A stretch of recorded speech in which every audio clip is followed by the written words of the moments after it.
The Fargone podcast, presented by This Is Coffee. Premium instant coffee meant to be enjoyed outside. Get yours at thisiscoffee.ca. Episode 9. Here we go, boys. How are ya? Not too bad. Not too bad. Reese, how you doing from across the water, dude? I'm doing all right. Just got off the ski hill. Had a kind of a crappy race, but that's okay. Is what it is. Just still skiing fast. Just got in a bad spot and landed on a guy's pole. And next thing you know, I was sliding down the hill with my feet not on the ground.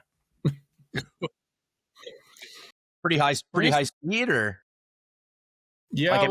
I guess everything's high speed, but I mean, you know what I mean. Really fast. Like we're totally touching 90 for sure. Nice, dude. That's nice. Ripping. Yeah. Come away pretty unscathed, or what? Oh yeah, no big deal. That's good. Yeah, I just landed on his pole with my skis, and as soon as that happens, it was on like a fall away slope, and so just feet went out from underneath me, and then just hip slid, and then put my feet back down and followed the rest of the guys down with one pole, and yeah. Damn. That's too bad, man. That's too bad, because you qualified first for this, did you not? Yeah, I qualified first for this race, and then we're racing again tomorrow, and I qualified third on that one. So, yeah, still like another opportunity, and was skiing really fast. Just sometimes that's racing. Totally, man. What's how the rest of the Canadian squad do? Like, I think second was also another Canadian guy in quali. How'd everybody do? Yeah, the guys kind of had a tough one there. Kevin actually experienced something kind of similar to me. He got out by somebody's equipment there on his second race there, and he went out, so that was too bad. But we did have Courtney Hoffus. She was second on the women's side, so that was great, and that'll qualify her for the Olympics. So, congrats to Courtney. Sick. Awesome. So you race tomorrow. What do you need? Because you're technically not qualified for the Olympics yet, even though you're one of the best on tour. So what do you need to happen before the Olympics? A podium, I guess. Yeah, a podium.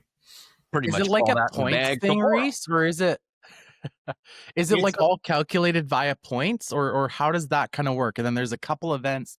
Like I don't know much about the ski cross world, right? So I'm genuinely curious. So it's like it's a points thing, like leading up to, and depending on obviously where you place in the qualifying races, that's kind of how you qualify, obviously, for the games. So pretty much it's your best two results. And then if you're paired up with someone, then they'll go to your third. Like getting a podium pretty much solidifies a spot for you. So That's definitely what we're going for. Get a couple wins and we'll be good to go. Love it, man. Yeah, that's deadly. Nice. That's wicked. Nolan, what's going on, dude? How's the madness of launching an online store? Oh, we're still in it for sure. Haven't thrown in the towel yet. No, haven't thrown in the towel yet. I almost did, trying to grab we have Asiac coming into the store. So I went across the border yesterday to go grab Asiac and got turned around there pretty quickly due to the floods, not for border issues. Dude, but so it's just kind of like everything's getting thrown out here. So what's flooding? I'm been in my own bubble. Lot of like Sumas Prairie, I guess. So just like with these rains and stuff. Yeah, like I was actually supposed to head out ice fishing this afternoon, and like it's like there ain't no way to get kind of up there right now. So no kidding. It's everything's kind of, all the roads are closed, all the Highway 1, everything is just kind of flooded. So I got to the shipping place where obviously, like I said, this Asiac order is, all excited to go and get these tripods, get them up in the store and do all of this stuff. But then long story short, promptly after my hour drive was like, I can't get none of these out today. That's how the store is going, but we've been happy with it and trying to balance the last little bit of hunting season too. So I was out whitetail hunting there last week with the Westwood boys. So Trevor and Cole, and frick, man, I have never really touched whitetail hunting. Like I did a little bit of like still hunting, like for whitetails type of thing, like just like same way I would like hunt a blacktail type of thing. Frick, these guys got a program, dude. Oh yeah. I'm like, dude, whitetail hunters are like legit, dude. They got a program. I thought it was like this whole like, yeah, you could be like 300 pounds sitting in a blind and like just whack anything that walks across type of thing, whitetail hunting. But it's like, no, dude, there's a whole beast behind it, from like checking cameras in the middle of the night to like obviously like setting out your spot, getting everything dialed, getting in, and then sitting there and kind of waiting. So there's a little bit of everything, but it was interesting, man. Like I said, it was my first experience like really doing that. And I think even a couple podcasts ago too, like Reese and I were chatting about whitetail hunting in BC and like wondering if there's very many people that took it seriously. And I think I just haven't met them yet. So because there clearly is a lot of people in BC that are taking whitetail hunting really seriously. So it was cool. Yeah, well, it's like you can kind of see why. And you know what? I can't remember the figures off the top of my head, and I honestly won't even try and make them up. But the whitetail hunting industry in the United States, like you kind of saw why, from a business decision, Sitka basically bailed on mountain hunting Yeah. and just like focused on like who was spending all this money. And it's they're way like there are exponentially more whitetail hunters that are spending a lot of money than there are a few mountain hunters in the pocket of BC and like a couple mountain ranges in Washington, Oregon kind of thing. You know what I mean? Like Exactly. it's a different beast. And the numbers are there to kind of prove it, you know? So it's no doubt that everybody kind of gets into it. It's definitely a thing, man. It's like, I keep meaning to go out to frickin' with my buddy Connor in Alberta, and I didn't get a chance to make it out this year. And maybe for the best. I think the hunting was actually pretty bad. It was pretty warm in the timeline I was going to go out there, but I mean, it's all day sits, it's midnight checks. It's like, like physically, it's certainly not demanding. It's more this like mental. It's this mental battle of like, man, I don't want to do this. Like I have severe ADHD when I'm hunting, man. I don't think I can do it. Yeah, it's just an absolute grind. Oh, dude. Grind. Yeah. Oh, I'd love to be in like at the same time, it's so nice to like have like not like for a guy like me, I'm the same thing, man. Like ADD, full nines, like on the meds, doing everything, you know. And like it was nice, dude, to be fully out of everything and just like sitting there and also just by yourself, like just like, hey, full mental offload. Like the amount of thoughts of just must have been crazy. But it's a beast, dude. It's a beast. And it's I see why people do get addicted to it. Like halfway through, like going in at midnight, checking the cams, being like, oh, is this guy gonna come out tomorrow? Like all of this stuff. And it's like it is an addicting piece. And I would say too, to the gear stuff, like it is crazy how much, if you have the right gear for the job in whitetail hunting, how much of a difference I feel like that makes. Like one day I game out there and I'm like such a freaking rookie at it, man. And I'm like pretty much like daisy chaining my like my climbing sticks up this tree, like because I'm trying to get up high, and like pulling the one behind me. And like day two, Trevor's like, dude, I got extra sticks. Why don't you just kind of bring these things up? And they're like the nice tethered one with like the little string. And I'm like, dude, literally the whole way up, I'm like, I'm having a way better experience today because of how much better my gear is. Like it's crazy. And obviously, hey, a lot of those people are all into owning land and all this stuff too. So they probably got a little bit of disposable income. So you won't don't be surprised if you see Fargone dropping a lot of whitetail stuff here coming soon. So even as of now, most of our orders are kind of like Alberta and Ontario. So I think there's a big whitetail community out there. So massive, man, massive for sure, big time. It's also like so comfortable, like like especially if you run like a ground blind setup, like some like friends do down like South Carolina and stuff like that. Like they're in like a they're basically like duck blind hunting. And you're just sitting in this thing. It's like pretty hot. You get the little propane buddy heater rolling, kind of whispering to your buddy a little bit. You're like having a good freaking time, man. You know, grilling steaks, cracking a beer, having great time. There goes one across. Not big enough. Or there it is. You know, it's not bad. Reese, how much whitetail hunting do you do? Because you got like quite a bit of whitetail around where your guys' like ranch is, right? Yeah, so I haven't gotten, well, I guess I used to do it a lot when I was younger and stuff like that, but it always pretty much like cut hunting or like like slow kind of like spot and stock style still hunting. I've been successful over kind of in like the Broadwood area back in the Elk River zone there, just pushing bush really slow during the rut. Yeah. Got myself a buck doing that. And then, but yeah, no, my brother's kind of the one that has the ranch all linked up for sure. He's got trail cams all over the place. And Yes. I'm honestly usually gone in the rut. So I just kind of help him out. But he did eight full day sits this year and countless, morning, evening sits. Passed on a very nice 6x7 that he thinks has potential. Yes, passed on it. What was the reasoning? He knew it had some more potential, and he was seeing some bigger bucks on trail cam actually, but unfortunately Jesse has put in the towel for this season. There's going to be no big bucks for him coming out for whitetails, but he definitely put in the time, and it was pretty cool to see. Like, he's got them patterned pretty good now, and just kind of was missing them. But it was funny actually, because we were putting out some bait for him, and they were kind of coming in, but he was just missing them. And then when he would sit there, we have a situation on one of the guy's properties there, and he's got a couple labs. And the labs would sneak out and start eating the grain. Yeah. And he'd sit there at 6 a.m. or whatever it was. And he's just like, looking at dogs. and I'm getting Snapchats of, he's like, the dogs are back. And they're just sitting there on this sweet feed.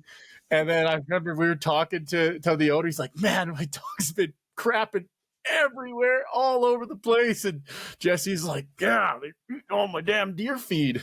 Yeah. Oh my God, man. That's classic. But that's part of it, man. That's all about, I don't know what they call them, like like hunting, like the suburb hunting, right? Totally. It's you're not out in the boonies. And that's also the nice thing about whitetails is, like, you can go out for an hour and go hunt after work, right? Yeah. That being said, like, man, they can be tough to hunt. They can be so frustrating. And I'm still like, I'm a bit of a sucker for when I shoot something, I want to be set for the year, which is why I love the moose. I love the elk. And those are big staples for me for sure. But no, it's pretty cool to see what some of these guys are doing when it comes to putting in that good time on whitetails. But I don't know, I'm not a sitter. Although, if you got some really big bucks coming onto cam, sometimes that can keep you in the stand a bit. But definitely it's hard to just go and, pick a tree and be like, yep, should be good enough, and sit there. And I think I'm slowly getting more and more kind of jealous of, like,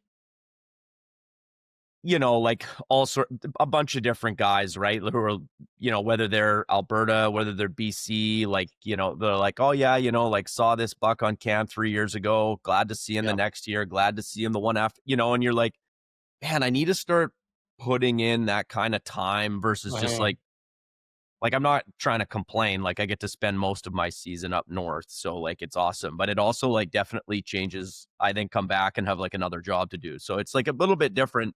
But I definitely, every year around this time, I'm like, next year, cams are going up. I'm starting to name bucks. I'm starting to name elk. I'm doing it, and I'm like, and, here we are another year, and due to some work commitments and some stuff going on, here I am with a bin full of, like, 16 trail cams, none of them out. Exactly. I think that's the thing that was so fascinating about it to me was like I said, Trevor and Cole, they got their systems and they got their spots. And it's funny, you guys say the after work thing. This definitely is an after work thing for us in the Lower Mainland. It's a bit of a mission. We were out there for, I think, like 3-4 days, but dude, like, it's the same thing. They're like showing me pictures like, dude, this is the one buck, and I forget his name. Let's call him Jimmy for the sake of the story. Yeah. And they're like, yeah, Jimmy was freaking here, man. 4 years ago, and I picked up his sheds that summer. And then like next thing we spotted Jimmy. He gave me one shot opportunity, missed him, but then I found his sheds again that summer. And then just like year after year, and it's like 6 years of freaking Jimmy here. And I'm like, dude, what's the deal? Like, tell me the end of the story. Like, are we getting Jimmy here, or what's the deal? Is he on the wall? And they go, I haven't seen him all this year. I'm like, frick, dude, what happened to Jimmy? Like, where's Jimmy at, dude? But I get that addictive part of it to be like, man, like, hey, I've seen that buck every year. He's given me one, maybe two opportunities over the 3 years or whatever. And it's like, dude, and he just gets bigger and bigger and bigger. And now he's kind of at the point where it's like, hey, we better get him because he might not be here next year, like that addictive part of it I understand it. I'm not saying that I'm giving up everything and like, yeah, I'm no longer hiking in the mountains and I'm just going to be hiking in tree stands. Like that's absolutely not the case, but I do understand that it's a nice little thing in December. So yeah, absolutely. And especially like there's a lot of areas around me. I mean, yeah, even for you, Reese, I'm sure like, I got areas all around me that mule deer and whitetail are all mixed up together, right? So I mean, you can kind of do one by doing the other a little bit. I know probably some purists at heart are like, it's not going to be in the same area, but definitely like, I mean, I see them traveling together. Like I almost made a massive mistake like a few years ago. I think I've ever told this story online. I freaking like a couple years ago, I went out end of the whitetail season with the bow. Yeah. Went out, was doing a little walk, contemplating why I was even out, and I was like, what am I doing? And I'm a few K from the truck, and I freaking drew back on this, like I saw a little buck and there was like a buck, a doe, and a doe, probably what I thought, judging by the other doe, was probably like a fawn.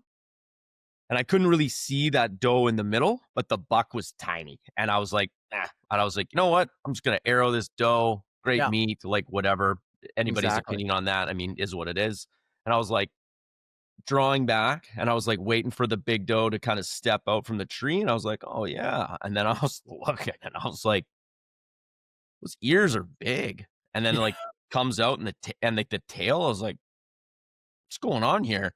There's a tail, a mule deer, and another whitetail doe in front of the mule deer doe. And I was like, man, that would have pissed me off so bad to like have to call myself in on like, I never would have, you know what I mean? Anyways, I was like, so now, then that kind of like put me off for a little bit. I was like, this is stupid. I was like, this was not going to be worth having to call myself in on some sort of a charge for like, whatever, 70 pounds of, or 65 pounds of freaking doe meat, man. I was like, good God.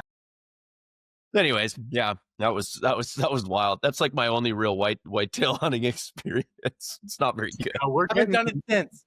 Yeah, we're getting them in really high country still with like the whitetails. Like last year, I was like way up high, like I live kind of up around Sun Peaks there, and it would be like up on top of Sun Peaks, seeing a whitetail. So yeah, way up there, like it was up on this plateau, and there's like muley country down below that we go and hunt, and I'm driving on the road, and I'm like, that's a whitetail doe. That should not be here. Yeah, geez. And then they're down like literally like I'll see them in like the driveway of the house at the bottom of where I turn on to the FSR, and then I'm like way up the back, and I'm like, what the hell? Anyways, wild, absolutely wild. Even in the Kootenays, I see them mixing up with the elk and the sheep sometimes up on those slopes and whatnot. Totally. Yeah, no, it's pretty interesting, but they're a hardy critter, and they're not going anywhere anytime soon. No, definitely no. And you guys, I don't, and admittedly, man, I feel like I don't pay attention in the hunting space to what's going on locally that often. Maybe I should more. See, like, I see some like positive CWD cases in like Region 8. Have you guys seen some of that stuff? No, so they were posting about that, and then they just posted that it was negative. Really? So the only CWD that we are experiencing is kind of in the Cranbrook area, and that's still in Region 4 there, yeah.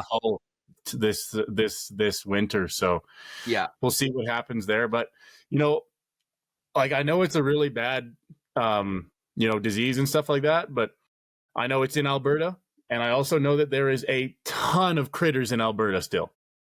Yeah, for sure. Hopefully we can, I don't think we really have the, these aren't cattle, they're not fenced in. We don't know if we really have the ability to keep this from spreading. We can try and, help it. But, to a certain extent, it's, unless we went and put a big, huge wall there at the crossing on Crow's Neck's Pass. Yeah. They're coming through.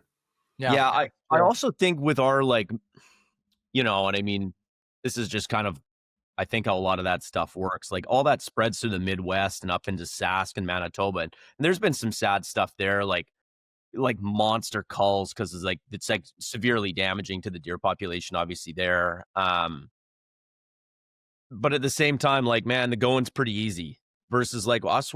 We are definitely like a little bit more, of course they can travel it. Of course but it's not like animals love the hardest possible route. Like that's why you find game trails, and that's why you find them in the places you find them. That's why bears walk on roads instead of like up cliff faces. Like they can, that's just nothing chooses to, especially when energy is a premium for these creatures, right? So I feel like as hard as you want to do it, like unless it's like the flat plains of the prairie, I feel like we'll always be a little bit insulated just due to our landscape.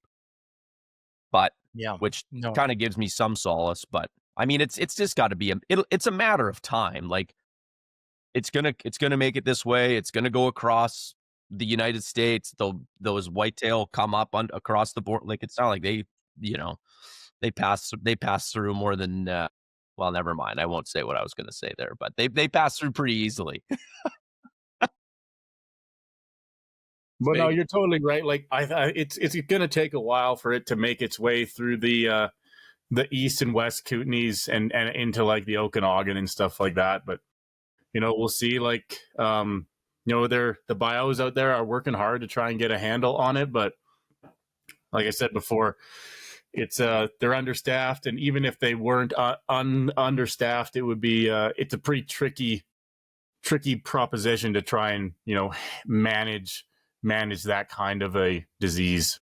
Yeah, I mean, they had a hard enough time in the prairies where it's just literally like a soccer field with corn, right? So like, let alone, I mean, you saw what happened when they tried to cull some freaking deer on an island and in the Georgia freaking Strait, man. I mean, they fucking blasted all of the wrong deer and none of the ones they wanted to. So I can't imagine it goes much better. Well, that's a story for another podcast. That's for sure. Wild though, eh? Oh man, my gosh. That's our wildlife system in a nutshell right there. Is like poor management, let's call it no management.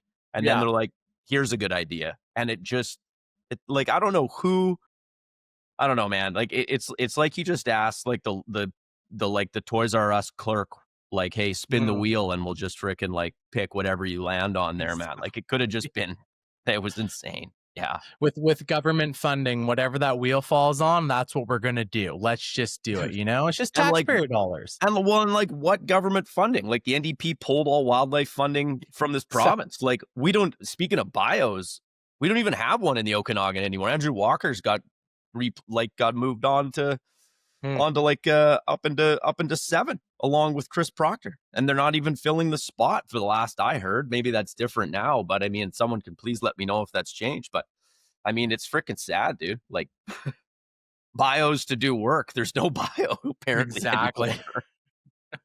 Well, unfortunately, like we have these bios that are really skilled and they're doing a great job, but the people who are telling them what to do are not biologists. They're just politicians. And it just doesn't make any sense why they're making these decisions. No. And obviously the people are very skilled that are executing them, but they should be the ones making the decisions. And unfortunately, that's just the way that it goes. Man, well, I tell you, I go to the Guide Outfitters Association meeting here in Kelowna every year, and as frustrating as it can be, I go to the government panel, and man, it's been an interesting change. And over the years. And obviously it's more like guide outfitters talking about what's going on. But I mean, you obviously have these conversations off to the side and stuff like that. You end up picking through some of the things. And one of the things that last year or two years ago that like landed on me, like there's like a huge problem within wildlife management here is that there's, because say like we're all three young wildlife biologists, and like Reese, you work for fisheries, I work for wildlife, and Nolan, you work for like kind of like forests. And we all have this project and we all do these things. Mine gets put in the shredder and then both of yours get actioned. So you get to actually see your hard work and what you went to school for and your management technique actually put into place versus mine gets basically buried in a desk or put in the shredder. Yeah. And so you have like many junior wildlife biologist positions not even being applied to anymore.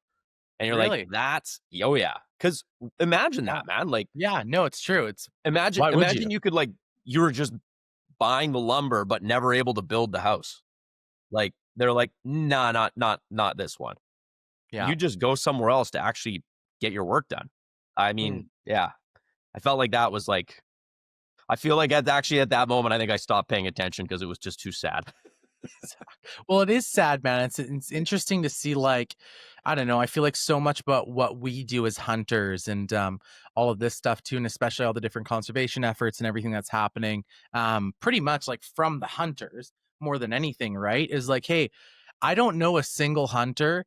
Maybe there are some like down in freaking Louisiana or something that just love to kill a bunch of stuff, but it's like I don't know a single hunter that isn't like, hey, like I want my kids to experience this the same way that I'm experiencing it, or I want my great grandkids to do that, right? And it's like, hey, there is this whole side of it, and it's interesting to see where is this roadmap gonna go? Where are we gonna like end up here? Like, where is my daughter? Like, what opportunities are gonna lie for my daughter, which is not even that far away, you know? It's like, okay, how does that kind of work? So it's an interesting topic and something that I feel like is a little bit more grim than I would like it to be at this point, right? And especially in frick, man, we're almost in 2026 and we got so much technology and everything right at our freaking hands here. But at the same time, it's like, hey, how are we actually going to manage our natural resources like wildlife, right? So, and it's ridiculous too because like it's an easy fix. It literally is an easy fix. It literally is just, firstly, let hunting fund conversation. yeah. And like, they're not doing that in BC. Like all the, the revenue from tags just goes back into the normal thing. Like it's almost like if we were able to privatize it from the government, we'd be in a such better place. And, if you could have, like guided hunts be going back into conservation in terms of like what those guys are paying for tags and stuff like that. And then same as like resident tags. And also like, I'm a big, I think animal tags, if they were going to conservation, should be drastically more than they are. Yeah. Especially like like the trophy, whatever sheep, you want to call it. Sheep. Like you shouldn't be buying a sheep tag for under $1,000. I think every tag should just have a 0 tacked onto it if it went to the right place.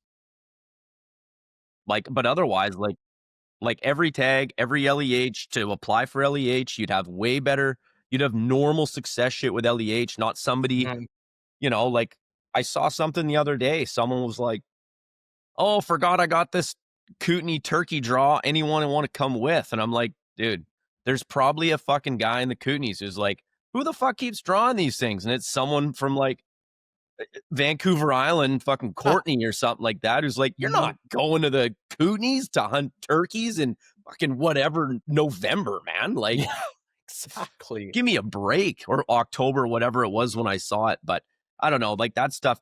But if there's like a 0 tacked onto all that shit, like you're not just throwing draws in willy nilly. But again, Reese, like you hit the nail on the head, man. Like if that money needs to be very clear where it's going. Like the government's done a shit job with our BC sheep tag at the sheep show, which now actually this year WSSBC is actually managing in Reno. They're using photos from 200 years ago.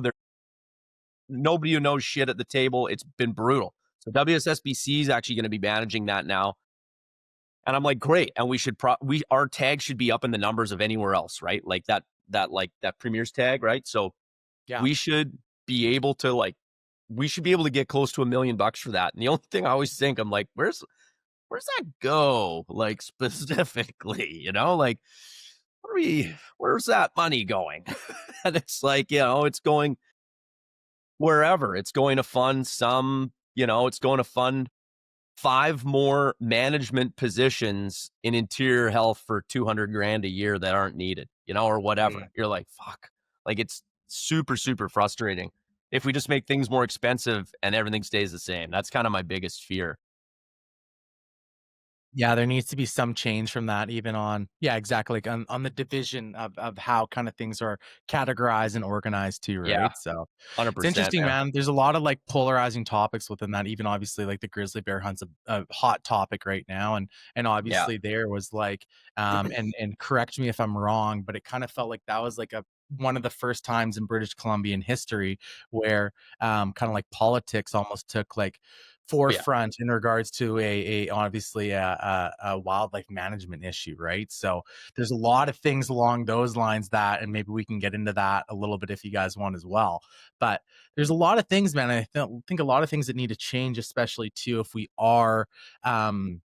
do want to see the future generations have these same opportunities, right? Because Yeah. we don't want to have more things getting taken away, or worst and foremost, we don't want to have more animals taken away. So then it's like, okay, hey, what's even the point of getting out there? There's no freaking deer left, So Yeah.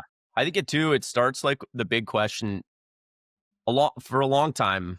It's completely political, but it becomes a long time. If you were a union person, you probably like whatever 20 years ago, you probably voted liberal because liberal was more on the union side of things. They were more healthcare. Conservative was more, maybe money based. yeah, Depending on the thing you were into, and you voted maybe based on on more of that, right? Versus I okay, think, and that is so voting now. If you're if wildlife management is high on your priority of what you want to see on the landscape and for hmm your children, and I mean especially whatever, if you're in outfitting or if you're in ranching, if you're in any of these things, like the NDP, like they've pulled funding for like the whatever, like the last 2 years, definitely this year. yeah, Probably not your vote if yeah, that's the one of the more important things on your docket. And I think like all that stuff needs to kind of come to light. um and you got to vote with what, regardless of maybe like party or what you voted in the past or what you think someone looks like or whatever. These things I hear is like, you got to like, what are your values, what are your hierarchy of values, and then like hmm, what platform, and you can easily do that, what platform aligns with your values, and then yeah. that's the party you vote for. Yeah, it's interesting. That hierarchy is I think the key point there too, right? Like the hierarchy of values, right? Where it's like, hey, because I think it's at least for where I stand, obviously, and maybe I'm getting a little bit too much here, so I might have to cut this out later if I get a bunch of hate stuff, but we're gonna go but traditionally, I'm a little bit more conservative, obviously, than liberal, but then there is different things where it's like, hey, like, well, you're on the wildlife side of things, like that's typically like thrown aside, right? So it's like, okay, hey, how can you balance those? And where is kind of like that happy medium too? And I wonder if that even brings on a separate question where it's like, hey, is wildlife, should that be managed separately? I don't think it ever would happen, but I'm like, could that be something that would be separate? Like, I don't know. It's an interesting thought. Because I think there's a lot of people that feel a similar way to me, where it's like, hey, like maybe like on their values, they feel a little bit more on the conservative side of things.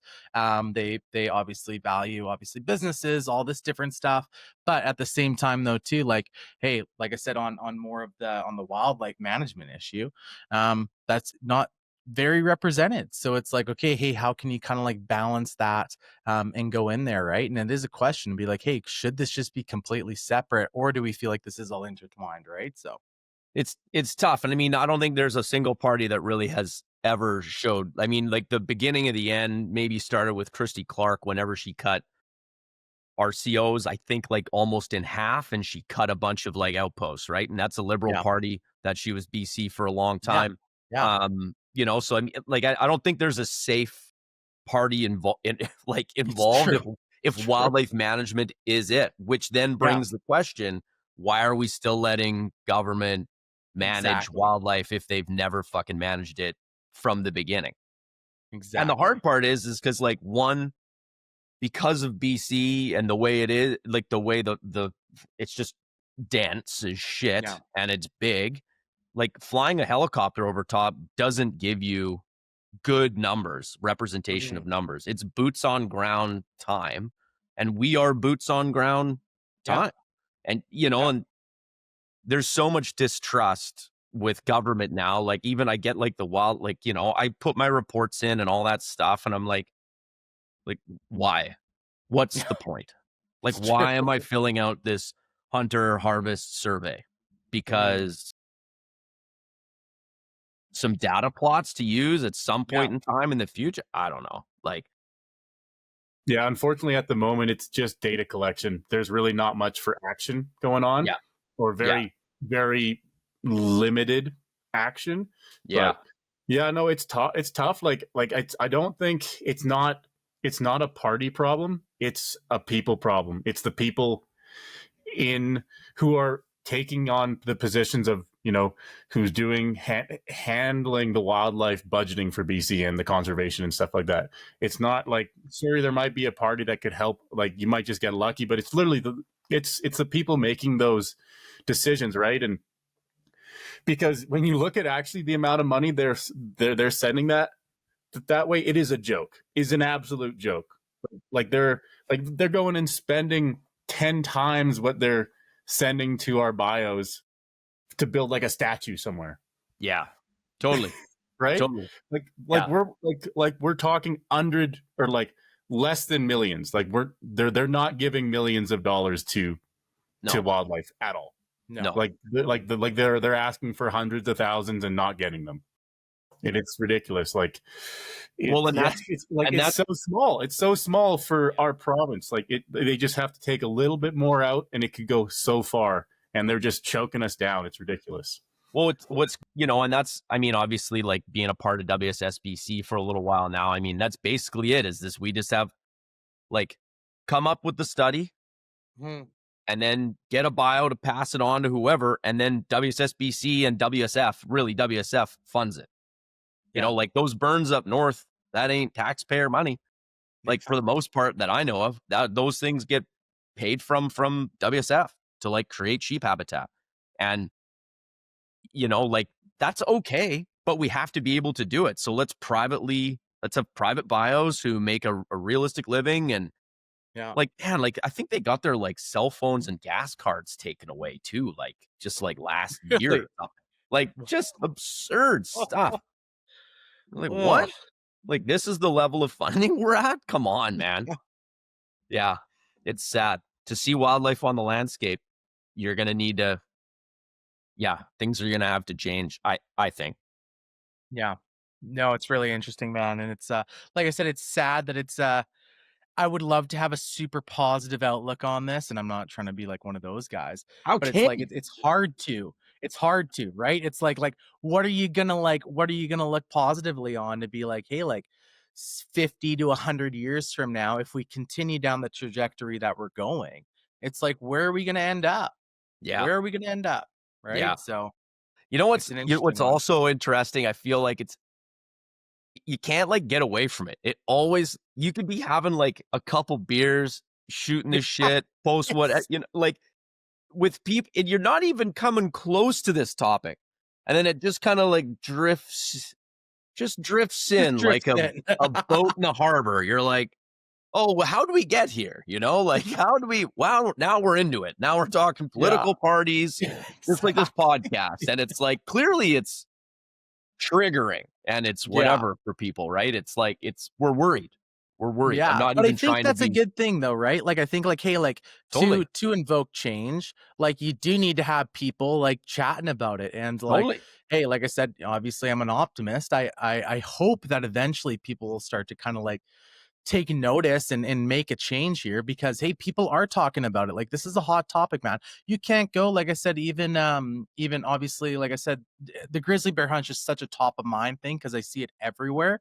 But I think that's the point, is like, hey, like, you can't go anywhere and not see different things about obviously bears right now. Like, I feel like that's such a hot topic. And like, hey, same thing when it comes down to deer numbers or all this different stuff kind of into the future, right? It's like, hey, as these things start to become an issue, and the hunters, who are the people that are boots on the ground in those woods, encountering these things probably more often than other people, they're going to start doing that. They're going to, hey, jump out to the bar after their hunt or whatever, just start talking about whatever, and obviously they're going to talk about what they noticed, right? And I Yeah. wonder if that, and I hope and I pray that that is going to make a change off of Yeah. those people just strictly having those conversations, and then obviously bringing those things to, and then you have organizations like Wild Sheep and all this different stuff too, that obviously is actually putting statistics behind that and doing Yeah. counts and doing all this stuff too, right? So Yeah. Yeah. yeah, like I said, I want to think of it optimistically, but it definitely is hard right now, not gonna lie. Yeah. It's tough. We need to see. I mean, I'm not borderline. Don't even want to bring this topic up, but I mean, we need to see organizations like BCWF do like a way better job. Like, they swing a huge hammer and do fuck all. Yeah. Like, yeah, Yeah. it's brutal. Yeah, like I No. can't. Yeah, that organization is just a, and they do it well too with like, because if you have a BCWF membership, you get that like at the, I have like a BCWF membership through the gun club. Like, but because it's just part of it. Like, it's Yeah, not like I exactly. choose to buy it. And Yeah. then with that, I get insurance for when I come down and hunt ducks in the Yeah. lower mainland. And I'm like, Exactly. no brainer. And if you Yeah. could get another organization spooled up, or that organization needs to do a lot better and like do way better education on the topic, send that stuff out, like Mm. just change what they're doing and become part of the political game, because Yeah. that they swing the biggest hammer for us. And right now that hammer isn't even, it's not even in the fucking, it's not even in the Not tool belt. moving. Yeah. I Yeah, think that's the thing, man, and I have no problem calling them out because I wanna see some change happening. But I'm totally. like, dude, like, same thing. I'm like, I've always been a BC Wildlife Federation member strictly for the insurance, where I'm like, hey, like, especially, Totally. like, on the quad stuff or anything like that, I'm just like, "Hey, like, you get insurance for it, why wouldn't I?" Like, why It's a wouldn't I? no-brainer. It's a 50 bucks a year no-brainer. or whatever. But I couldn't tell you what the frick BC Wildlife Federation does. I'm like, "Hey, Well, and like, I could." that's the thing. And I mean, Jesse Zeman, I mean, he's he's very, very much been outspoken on like he's not, doesn't want to get into the political game and all that stuff, but it's not ideal. But it is an interesting one, man. Like, and I don't know if you've done a lot of research into it, Reese, or kind of where you think about all that stuff. But it is interesting, man. Like I said, like, it's like, hey, here's this organization that does have such a foothold, and like the first thing when people think about in regards to conservation in British Columbia, and I'm sure they do a lot. Like, I know they do a lot of habitat stuff and different things along these lines too. But it's a question of, can you be doing a lot more, right? So, I don't know. It's an interesting one. It's an interesting one. Yeah, like to be honest, I don't have a whole lot of depth in on that topic there with BCWF and stuff like that. But being that Caden there, my brother's wife, is a bio. I've experienced from what it's like for her and stuff like that, and just how she's like people are losing jobs and moving around and stuff like that, and it's just tricky, and but they're working as hard as they can, but they definitely have, unfortunately, quite a few constraints that limit their ability and their potential. But yeah, it's tough, and the biggest thing for me is I'm like, we need to figure out what we have to do to keep from, or at least this is like a big topic that I sometimes think about, is we need to figure out what kind of a plan do we need to make it so we don't have to go to LEH for stone sheep, because we will. Yeah. We will be going to LEH for stone sheep at some point if Yeah. we continue on this path. It's a good point, man. And it even wonders, like, even along those breath too, right? Where it's like, okay, hey, what's necessarily dictating these decisions? And then, hey, at what point are we, are we constantly updating data at the same time too to be like, are we going to now change these or reverse these? Or is it kind of like it seems like, hey, if something goes to LEH, that's going to be it forever. No matter population numbers, any of these different things, right? So it's an interesting kind of like thought where it's like, hey, like, is the LEH like, is that the end all, or is there steps before that that we can kind of like start taking, and are we taking those both as hunters and then also like, hey, as conservation organizations as well, right? So it's an interesting one. Yeah, it's just we just need to remember that in the last 20 years, it's the amount of numbers of people going in the backcountry and hunting like that has just went up so much, and fortunately, BC has been pretty much able to just run on its own, no problem. But now that we have had 20 years of higher hunting pressure, more guys going up hunting sheep in the farther countries and everywhere else, we have to figure out some things to help putting sheep back on the mountain, and to help put more animals out there, and at least understand how we're going to have a long-term plan to deal with higher numbers of hunting and stuff like that. Yeah, big time. Are you back there, Matt? Yeah, boys, I don't know what happened there. Yeah, man, you were talking a little bit more about kind of like BC Wildlife Federation and kind of Yeah. your thoughts around that. Yeah, well, they're not very good, obviously, but none, nonetheless, yeah, I think the biggest thing, my camera will get going here in a second, I'm sure, but one of the biggest things is that I know other people who are they have a BCWF membership and they have no idea any of the topics that are taking place. Like there's it's hard, and this is maybe isn't a BCWF thing as well. This is just kind of a general thing. It's hard to get the message out. I feel like Mm. because we talk about it all the time, like we were saying, I feel like you stay pretty on to whatever. It's on our social media feeds. Yeah. It's on because it's what we engage in the most. But I mean, if you don't have that stuff, like my good buddy Steve Dogie, he's a huge hunter, has been forever. Cousins, everybody, cams up, kills tons of shit. Great guy. Yeah. He doesn't know about pretty much any of these issues because Mhm. him and his hunting group are not really interested in that. They don't go to the show. They don't go, and maybe they should, but also because they don't know, maybe they don't have some of the direness that we do and see the outcome is not being as good. If things don't change, they maybe don't feel the need. So Yeah. it's kind of a tough one, I'd say. That's like we need to get that message out more effectively. How, Yeah. I'm not sure, but Mm. uh, but there needs to be something that's better than just up at the local outdoor store or something like that. That maybe not that many people go into sometimes, with like a little poster on the wall saying like vote now or whatever happens. So Yeah. yeah, I don't It's in know. it's interesting. So, like I said, we'll see kind of like what the future looks like, and like I said, man, we just hope and pray that, hey, like some changes are being made at the same time too, right? And Dude, obviously, for like, sure. hey, even as a company owner in the outdoor space, it's like, hey, like we want to try to do everything we can to educate people and do these different things and partner with different organizations as well, right? That are making a change. And it seems like right now, like wild sheep is kind of like the forefront of that, right? So, and they do a lot of great work, which is really incredible. And hey, even if you wanted to chat a little bit more about that, Matt, I feel like you're a little bit more closer to the cause than myself and Reese here. But yeah, like Yeah, they do a lot of great stuff. I think the biggest thing for them is to come up is that people have to know, and I mean, I think they're doing as good a job as they can, and it goes on with podcasts like ours and other stuff too. Is that coming to that Penticton Hunting Expo and using it like a vacation away?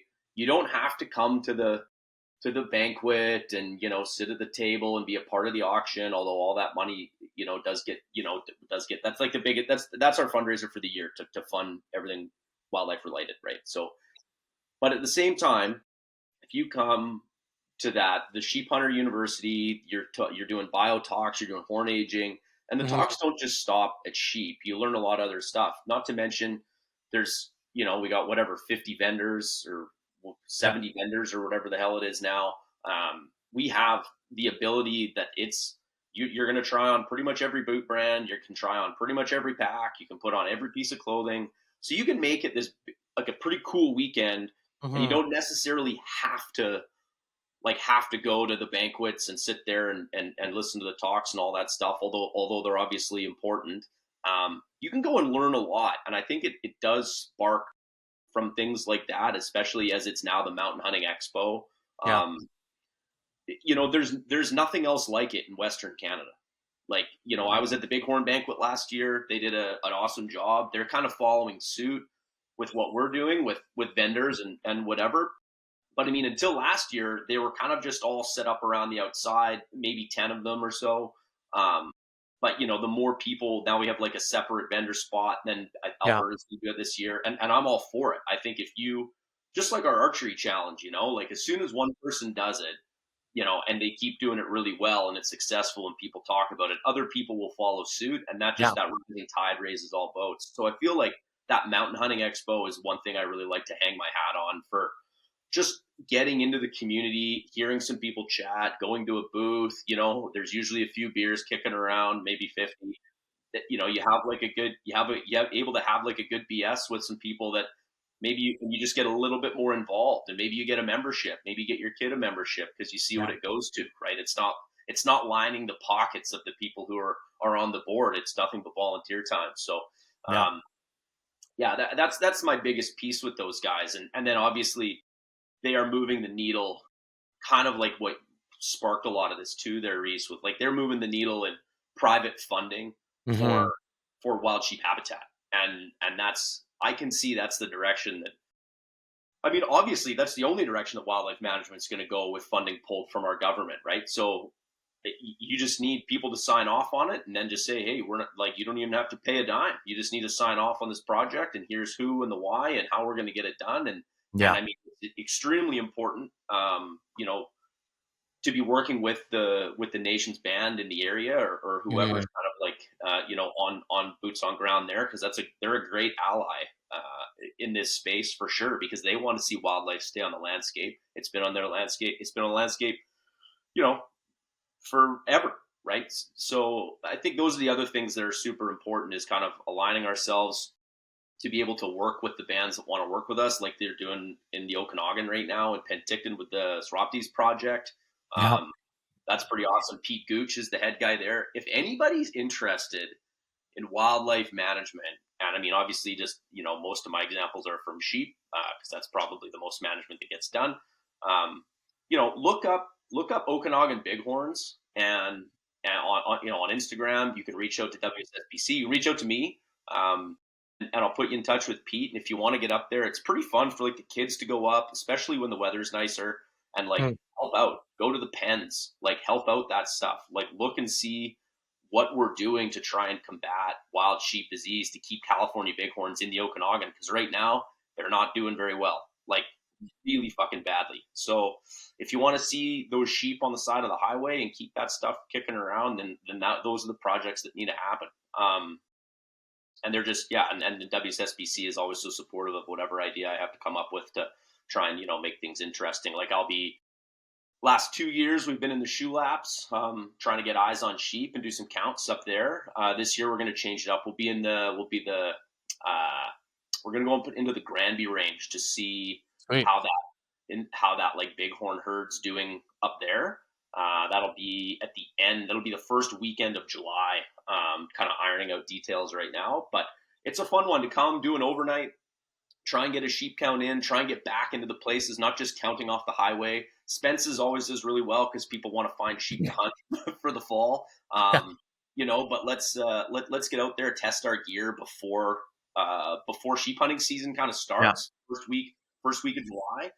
Get out there in the 45-degree heat in the Okanagan and get back a little bit further into the Granby range and see how those sheep are doing, because they just got moved from,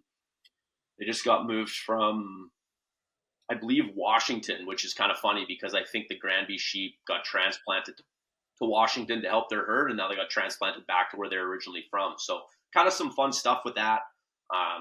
But yeah, I think if you're interested in the space of wildlife management, you have to give a look at WSSBC.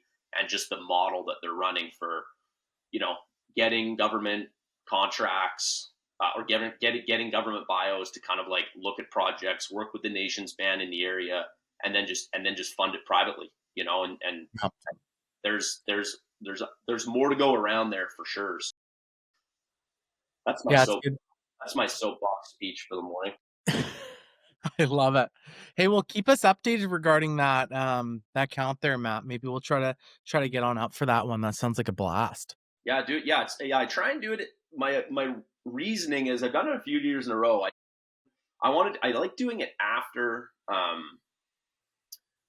after bear hunting season, because I don't really want it to be hunting related. Like, I don't really want people to, you're out there sheep hunt or trying to do a sheep count, whatever, and you're like, hey, look at that small color phase there. Let's blast that thing. So, wouldn't it be awesome if I shot a bear right now in front of these 30 it's people? Also, I want to be mindful of being in outfitters areas, and I know it's public and blah blah blah, but because I'm obviously a little bit tied to the guide outfitter community, with Ben being like one of my closest friends, bringing in 20 people into another person's area, the only reason I'll ever do it is if how are things going, you know what I mean, and boots on the ground to try and help them, save sheep tags for whatever their area is. That's the only reason we did the Granby. And anyways, yeah, so some of that stuff.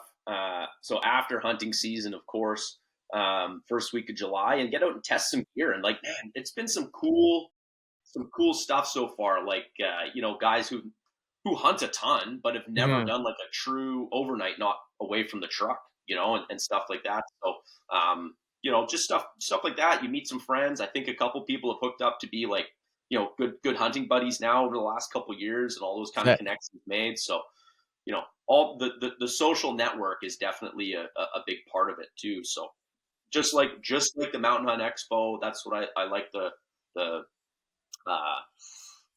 overnight ruck to be, ruck in the Granby this year, first week of July. Keep an eye out for that one.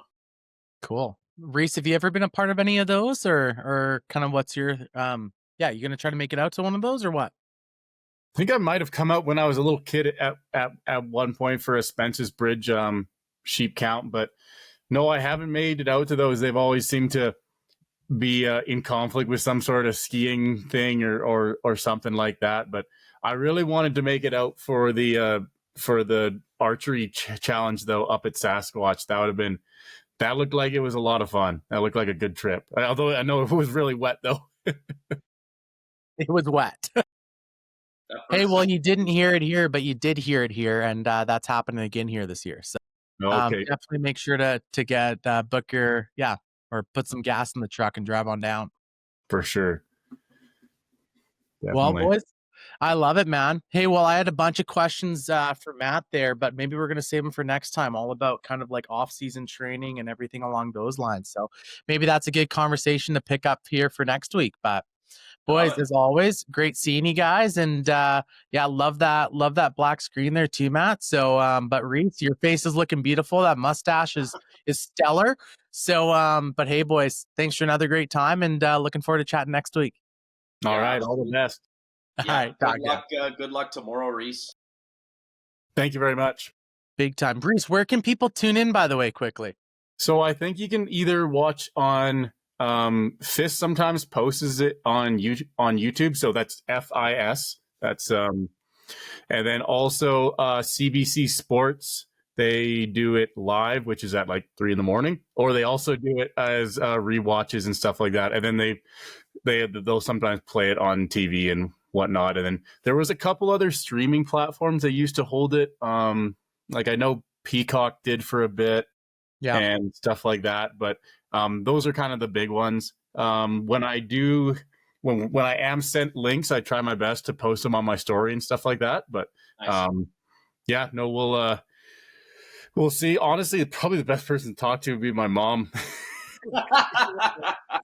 She's the one that she knows all the deal there for when it comes to watching. But nice. Just send a DM to Nancy Howden on Instagram. She'd be more than happy to get you set up. Yeah, nice. I love it. Okay, cool. Right on. See you, boys. All right, boys. Have a good one. Take care. Bye.